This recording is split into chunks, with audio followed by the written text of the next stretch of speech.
Well, thousands of women succumb to heart disease each year, and the numbers are on the increase.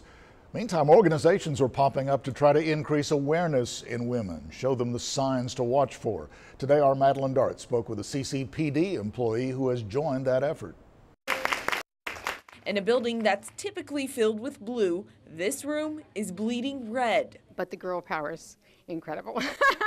Melissa Castro leading the WomenHeart Symposium, a national advocacy group getting the word out that women can get heart disease. I've actually been, I guess, a heart patient since I was 37. Despite being perfectly healthy, Castro had a quadruple bypass surgery in 2014. I am a survivor. She says luckily it only took 4 weeks to recover, but her wounds were reopened by tragedy later that year. I lost a younger brother in 2014. This is why Castro joined WomenHeart. The nearest branch is in Houston, and the closest Spanish-speaking chapter is in Miami. I was just totally floored with that. Cardiologist Greg Silverman says Latinos are at high risk for heart disease. We have a lot of it here because of the population here. Silverman says it comes down to education and proactivity in preventing heart disease. Understand what your blood pressure does, understand what your cholesterol does, and how that leads to other downstream issues.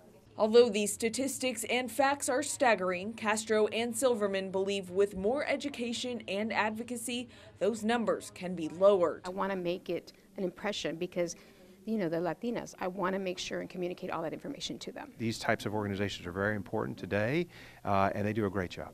Just hoping to make a difference in one person's life. Madeline Dart, 3 News.